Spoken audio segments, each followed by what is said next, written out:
फिर उसी को हम हिंदी में परिसंचरण तंत्र बोलते हैं। ठीक है, इसमें होता क्या बेटा, सर्कुलेटरी सिस्टम में कहा जाता है कि ऑक्सीजन और एंड न्यूट्रिएंट, ठीक है, ऑक्सीजन और न्यूट्रिएंट का ट्रांसफर करने के लिए, ठीक है, बॉडी के ऑक्सीजन और न्यूट्रिएंट का ट्रांसफर बॉडी के एक पार्ट से दूसरे पार्ट तक, ठीक है, ट्रांसफर करेंगे। साथ ही साथ क्या होगा कि बॉडी के पास जो अपशिष्ट पदार्थ है कार्बन डाइऑक्साइड के तौर पर, उसको हम बॉडी से बाहर करने के लिए हमारे अंदर एक सिस्टम डेवलप है, ठीक है, उस सिस्टम को हम लोग क्या बोलते हैं, सर्कुलेटरी सिस्टम बोलते हैं। ठीक है, दैट मींस कि हम अगर सीधे बोले तो कहें the transfer of oxygen and nutrients into the body and the carbon dioxide excretory in the outside of the body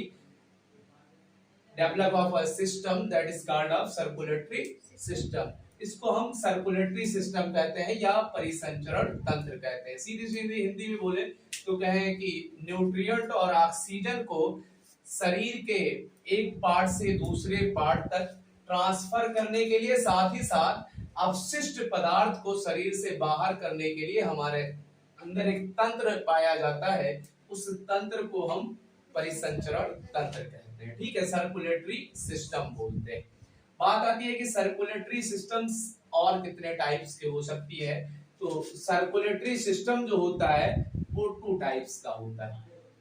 ठीक है, उसमें एक होता है ओपन सर्कुलेटरी सिस्टम,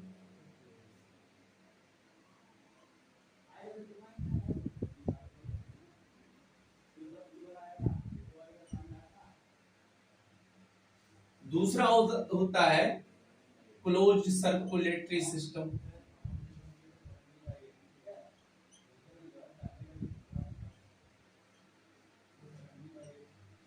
ये 2 तरीके के हमारे पास सर्कुलेटरी सिस्टम प्रेजेंट होते हैं। ठीक है, ये 2 तरीके का सर्कुलेटरी सिस्टम होता है, यानी जितने भी एनिमल्स हैं उनमें यही 2 टाइप्स के सर्कुलेटरी सिस्टम पाए जाएंगे। कुछ एनिमल में ओपन टाइप होगा तो कुछ में क्लोज टाइप्स के होंगे। अब बात आती है कि वो open type of circulatory system क्या है। दैट मींस समझ रहे, open type of circulatory system का मतलब खुला हुआ, खुला रुधिर परिसंचरण तंत्र। ठीक है, खुला परिसंचरण तंत्र, और इसका मतलब बंद परिसंचरण तंत्र। ठीक है, इसमें open type of circulatory system में कहते हैं कि those types of circulatory system is the blood is flow with the help of arteries. ठीक है, इसमें ब्लड का फ्लो जो होता है, ठीक है, जो ब्लड का फ्लो होता है वो किसके हेल्प से होता है, with the help of artery. ठीक है, इसके थ्रू होगा, आर्टरीज के थ्रू होगा। ठीक है, इसमें ब्लड का फ्लो आर्टरीज के थ्रू होगा सिर्फ, यानी यहाँ पे नो कैपिलरीज, यहाँ कैपिलरीज जो होती है वो नहीं पाई जाती है। ठीक है, कैपिलरीज नहीं पाई जाती है, एंड वेन्स भी नहीं होता है। ठीक है, यहाँ पर कैपिलरी और वेन्स नहीं पाए जाते हैं। ठीक है, ऐसे types of blood circulatory system को हम open type of circulatory systems बोलते हैं। इसमें क्या एग्जांपल के तौर पर यूज करते हैं। ठीक है, एग्जांपल के तौर पर हम जनरल वे में ले लें, फाइलम मोलस्का पूरा पूरा आता है। इसमें क्या आता है, मोलस्का आता है बेटा। ठीक है, आर्थ्रोपोडा होता है, आर्थ्रोपोडा होता है। ये 2 फाइलम्स कैसे हैं, ये एनिमल किंगडम का सबसे लार्जेस्ट फाइलम। आर्थ्रोपोडा जो है वो सबसे लार्जेस्ट है, और एनिमल किंगडम का मोलस्का जो होता है वो क्या होता है, सेकंड लार्जेस्ट फाइलम। यानी इससे बड़े, ये दोनों जो बड़े बड़े फाइलम्स एनिमल किंगडम में हैं, वो इनके अंदर क्या पाया जाता है, ओपन सर्कुलेटरी सिस्टम पाई जाती है। इनके अंदर खुला, ठीक है, परिसंचरण तंत्र मिलता है।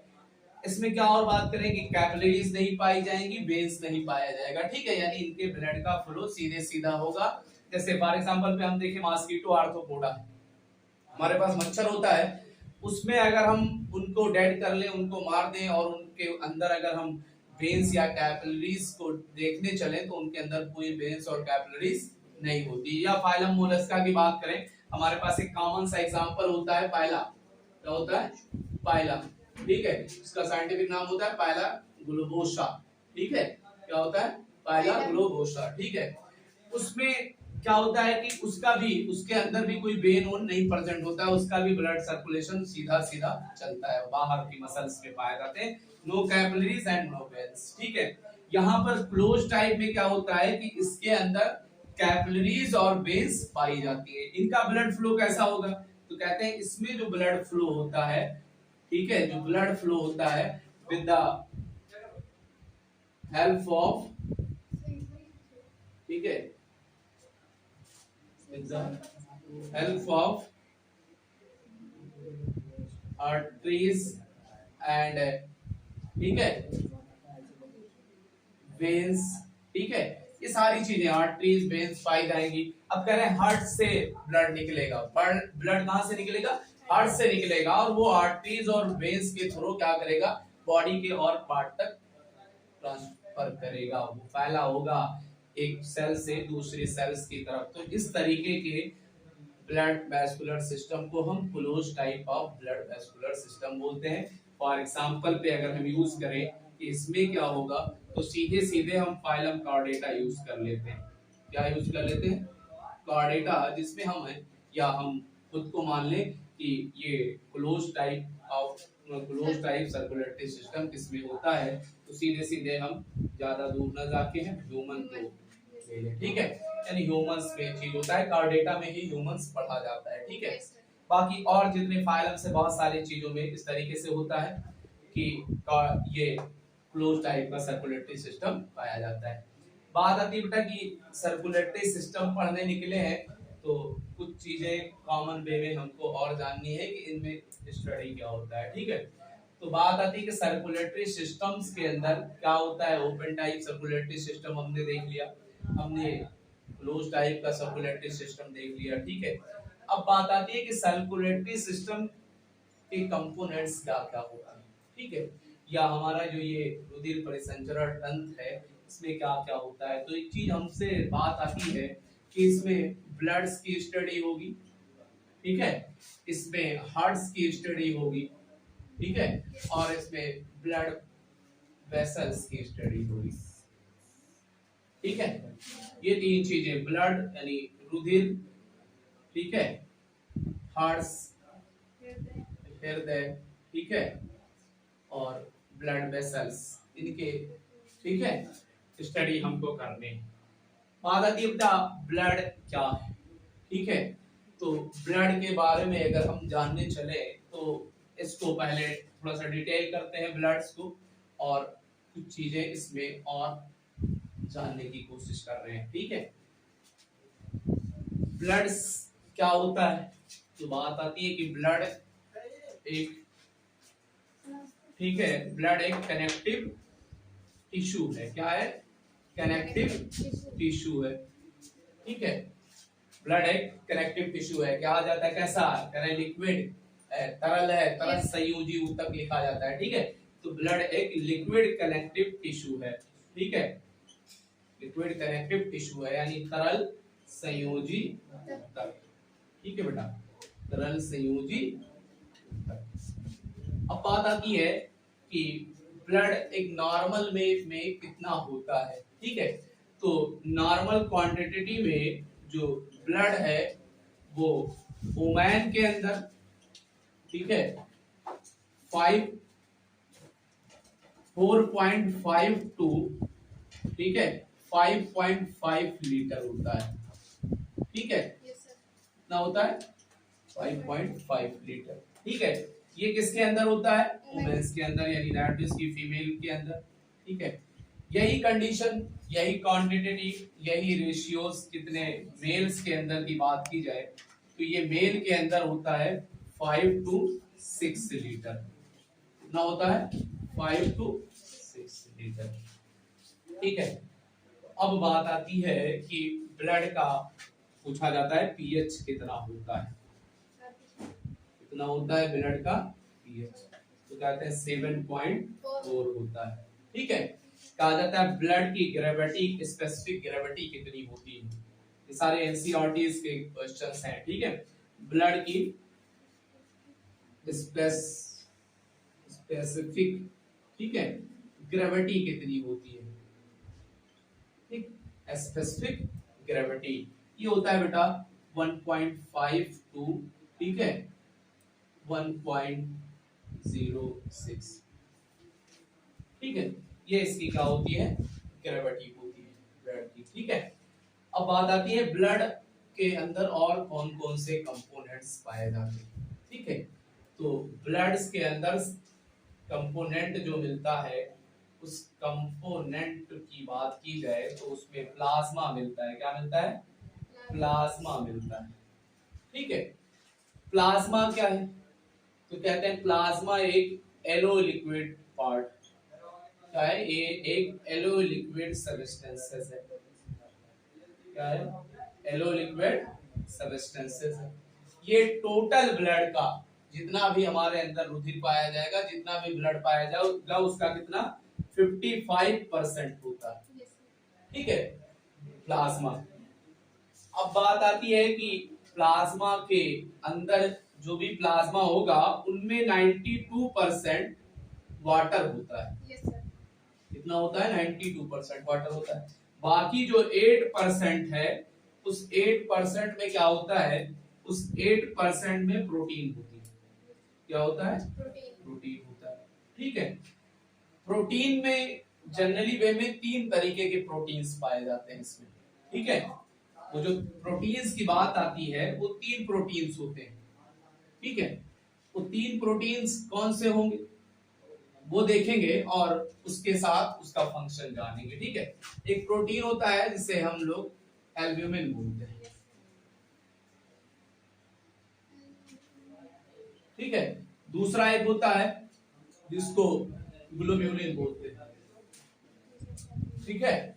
और तीसरा एक एल्ब्यूमिन, दूसरा ग्लोब्यूलिन, और तीसरा जो होता है उसको हम लोग फिब्रिनोजेन बोलते हैं, फिब्रिनोजेन, ठीक है। तीनों क्या होता है देखो बेटा, इसका काम क्या है, एल्ब्यूमिन, ठीक है, इसका क्या वर्क है और इसका क्या वर्क, ठीक है।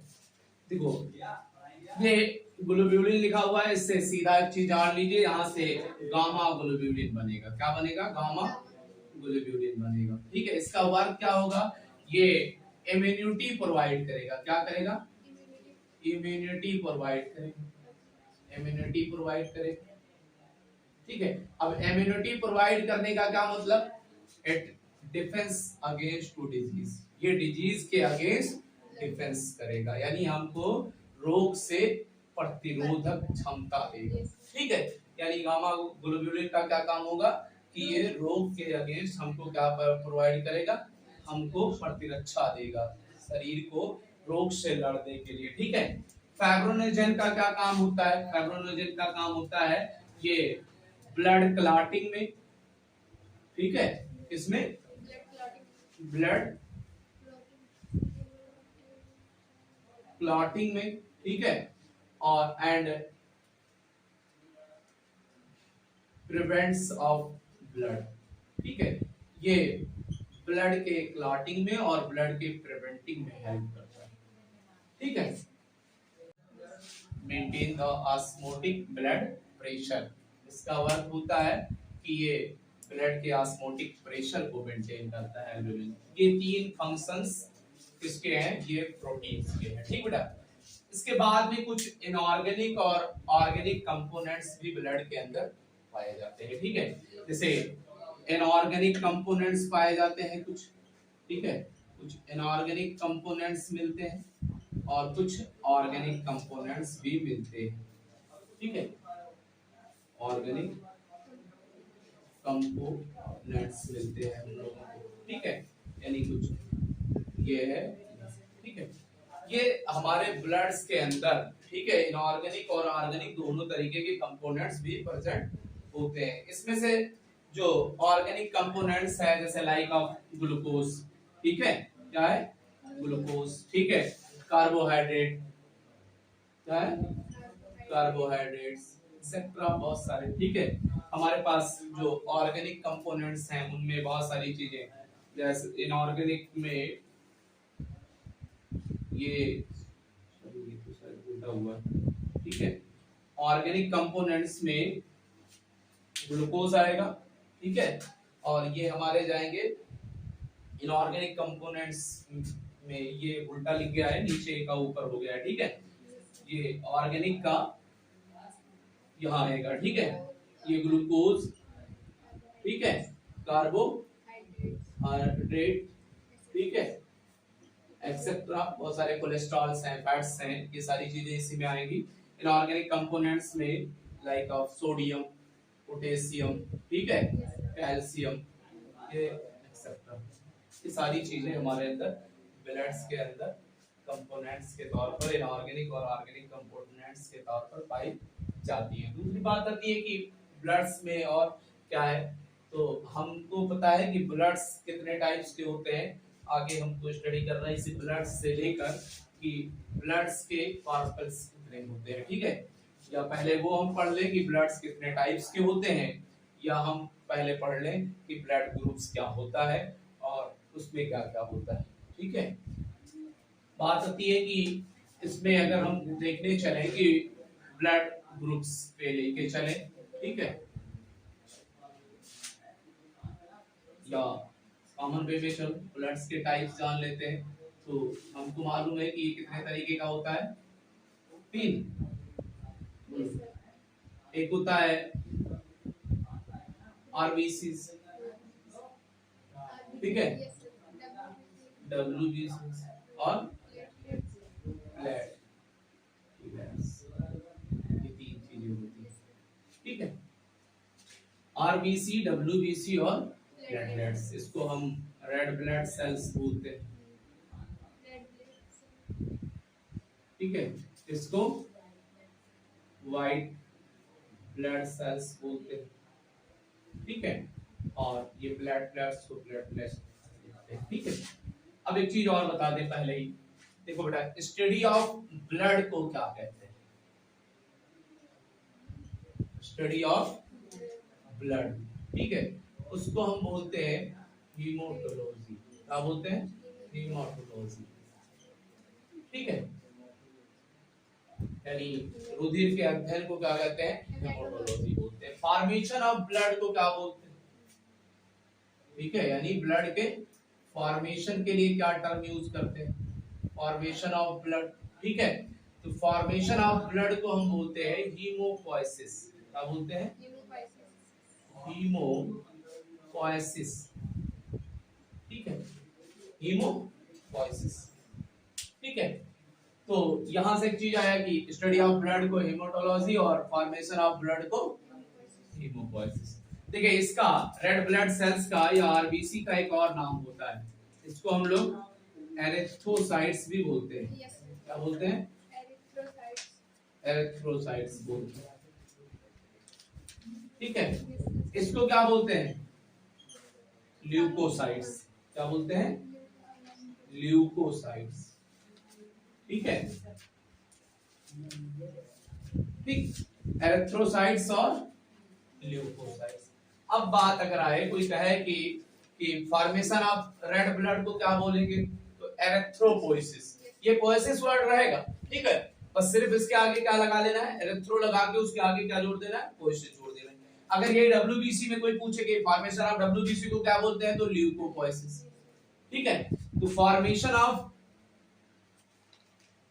आरबीसी क्या होगा? फॉर्मेशन ऑफ आरबीसीस तो क्या बोलते हैं? ठीक है,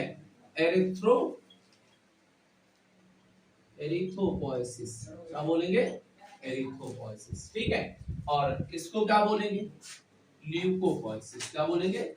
ल्यूकोपोएसिस, ठीक है बेटा। अब एक चीज और आती है, ठीक है, कि हम बात करने निकले हैं रेड ब्लड सेल्स की, ठीक है। तो ये बनता कहाँ है? हम ये बात तो कर रहे हैं कि formation of red blood cells को क्या बोलते हैं? एरिथ्रोपोएसिस बोलते हैं। तो ये रेड ब्लड बनता कहाँ है? ठीक है, तो ये शरीर में हमारे कहाँ बनता है, बोन मैरो के अंदर बनता है। कहाँ बनता है, बोन मैरो के अंदर बनता है। ठीक है, ये बोन मैरो में बनेगा। ठीक है, अस्थि मज्जा हिंदी में क्या बोलते हैं, अस्थि मज्जा बोलते हैं। ठीक है, यानी अस्थि मज्जा में बनेगा ये। ठीक है बेटा, लेकिन कुछ और चीजें होती हैं कि ब्लड बनने के 3 स्टेजेस होते हैं। ठीक है, देखिए 3 स्टेज क्या होता है। जब बच्चा चाइल्ड होता है, वो अपनी माँ के सिकम से पैदा होता है, उस टाइम जो ब्लड बनता है वो बोन मैरो में नहीं बनता। ठीक है, उस टाइम वो ब्लड कहाँ बनता है, उस ब्लड का जब हम एक छोटे से बच्चे होते हैं, जब तक हमारे अंदर बोन मैरो डेवलप नहीं होता है, तब तक जो ब्लड बनाने की जिम्मेदारी होती है वो लीवर की होती है। किसकी होती है, लीवर सेल्स की होती है। ठीक है, उससे पहले जब हम अपनी माँ के सिकम में होते हैं, तो हमारे ब्लड बनाने की जो जिम्मेदारी होती है वो यॉर्क सेल की होती है। किसकी होती है, यॉर्क सेल की होती है। ठीक है, और जब हमारे अंदर बोन मैरो डेवलप हो जाते हैं, तब वो ब्लड कहाँ बनते हैं, बोन मैरो के। ठीक है, तो ब्लड 3 स्टेज पे 3 जगह बनता है। जब हम गर्भाशय के अंदर होते हैं, एम्ब्रियोनिक डेवलपमेंट में होते हैं, तो वो ब्लड कौन बनाता है, यॉर्क सेल बनाता है। जब हम छोटे से बच्चे होते हैं, बर्थ करके आते हैं, हमारे अंदर बोन मैरो डेवलप नहीं होती है, तब उसके ब्लड का जिम्मेदारी जो है वो लीवर सेल लिए होता है, लीवर सेल बनाता है। और जब हम बड़े हो जाते हैं, तो हमारा ब्लड कहाँ बनता है, बोन मैरो में, अस्थि मज्जा में बनता है। ठीक है, ये क्या होता है, ये बाइकॉन्केव स्ट्रक्चर होती है। ठीक है, डिस्क्वायडल शेप में होते हैं बोन मैरो। ठीक है, हमारे कुछ इस तरीके की स्ट्रक्चर होती है बोन मैरो। ठीक है, इसके अंदर हमारा क्या बनता है, ये कुछ इस तरीके का बोन मैरो का स्ट्रक्चर होता है। इसके अंदर हमारा ब्लड बनता है। ठीक है, बात आती है कि रेड ब्लड सेल्स की लाइफ साइकिल कितनी होती है, तो ये कितना होता है, 120 डेज। ठीक है, यानी एक रेड ब्लड सेल्स की जो पूरी लाइफ साइकिल होती है वो कितना होता है, 120 डेज। अब देखो 2 चीजें आती है, ब्लड है, रेड ब्लड सेल्स है। ठीक है, हमको मालूम है कि रेड ब्लड सेल्स सारे बॉडीज के अंदर पाई जाएंगी। उन रेड ब्लड सेल्स में कुछ चीजें हमारे पास एबनॉर्मलिटीज के तौर पर भी आएंगी। जैसे रेड ब्लड सेल्स में जो डेटा होता है हमारे पास, टोटल जो वायलम होता है, वो मेल और फीमेल्स का अलग अलग होता है। ठीक है, अगर सपोज दैट कि मेल्स के अंदर जो डेटा होता है वो डेटा होता है, ठीक है, 5 से 5.5 मिलियन। ठीक है, कितना होता है, 5 to 5.5 मिलियन। ठीक है, पर क्यूब। ठीक है, और जो फीमेल्स होता है होती है, उसके अंदर ये जो डेटा होता है वो 4 से 4.5 मिलियन पर क्यूब होता है। ठीक है, 4 to 4.5 मिलियन पर क्यूब, यानी ये रेड ब्लड सेल्स की डेटा। बाकी नॉर्मल ब्लड का तो हमने देख लिया ना कि उसमें 5 to 6 लीटर होगा, वहां 4 to 5.5 लीटर होगा मेल और फीमेल में। यहाँ क्या होगा, मेल के अंदर यानी पुरुष के अंदर 5 से लेकर 5.5 मिलियन पर क्यूब होंगे, और फीमेल के अंदर 4 to 4.5 मिलियन। ठीक है, ये हमारे अंदर रेड ब्लड सेल्स पाई जाएंगी। अगर इतना मिल रहा है, दैट मींस कि हमारे अंदर कोई दिक्कत नहीं है। ठीक है बेटा, इतनी चीजें। लेकिन देखें, दिक्कत ये इस बात की भी है कि क्या इससे कुछ हो सकता है। देखो, एबनॉर्मल कंडीशन आ सकती है। क्या आ सकता है, कोई एबनॉर्मल कंडीशन आ सकती है। अब एबनॉर्मल कंडीशन का मतलब क्या होता है, ठीक है, अनियमितता उत्पन्न हो सकती है, अनियमितता। ठीक है, एबनॉर्मल मतलब अनियमितता, यानी ये जो रेशियो दिया गया है ब्लड का कि इतना मेल के अंदर होगा, इतना फीमेल के अंदर होगा। ठीक है, अगर इनमें से ब्लड इंक्रीज करे या डिक्रीज करे, यानी ब्लड की क्वांटिटी इससे ज्यादा बढ़ जाए या घट जाए, तो कोई ना कोई डिजीज होता है। ठीक है, अगर ब्लड की संख्या इंक्रीज कर जाती है, ठीक है, ब्लड क्या कर जाते हैं, इंक्रीज करते हैं। ठीक है, ये रेड ब्लड्स की बात हो रही है कि अगर ये अपने क्वांटिटी से 5.5 टू 5.5 मिलियन से अगर ज्यादा हो रहे हैं तो मिलियन पर क्यूब से तो कोई डिजीज होगी, और अगर घट जा रहे हैं तो कोई डिजीज होगी। ठीक है, तो जब ब्लड बढ़ जाती है तो एक डिजीज होता है जिसे पॉलीसाइथीमिया बोलते हैं। क्या बोलते हैं? पॉलीसाइथीमिया बोलते हैं। ठीक है, और अगर ये ब्लड इंक्रीज कर जाए, ठीक है, क्या कर जाए? इंक्रीज कर जाए। ठीक है, सॉरी, अगर डिक्रीज कर जाए ये ब्लड, ठीक है, क्या कर जाए? डिक्रीज कर जाए। ठीक है, तो इसको हम क्या बोलते हैं? इसको हम एनीमिया बोलते हैं। ठीक है, क्या बोलते हैं? एनीमिया बोलते हैं। ठीक है, तो ये दो तरीके का डिजीज है। अगर ब्लड की क्वांटिटी डिक्रीज करेगी तो एनीमिया होगा, अगर ब्लड की क्वांटिटी इंक्रीज करेगी तो पॉलीसाइथेमिया। हाँ, किस ब्लड की? Red blood cells, white blood cells की बात नहीं हो रही है। ठीक है, तो ये इतनी चीजें हमारी रेड ब्लड सेल्स के लिए। सबसे पहली बात तो उसको आरबीसीज भी बोलते हैं, रेड ब्लड सेल्स बोलते हैं। एरिथ्रोसाइट्स उसी का नाम है। फॉर्मेशन ऑफ रेड ब्लड्स को हम क्या बोलते हैं? एरिथ्रोपोइसिस बोलते हैं। ठीक है, वो एक नॉर्मल कंडीशन में एक समान व्यक्ति के अंदर, मेल्स के अंदर इतना और फीमेल्स के अंदर इतनी संख्या में प्रेजेंट होनी चाहिए। उसकी लाइफ स्पेन कितना होता है? 120 डेज। ठीक है, अगर कोई एबनॉर्मल कंडीशन आ जाती है, ठीक है, तो अगर ब्लड बढ़ता है तो पॉलीसाइथीमिया, और अगर घटते हैं तो एनीमिया एक डिजीज होती है।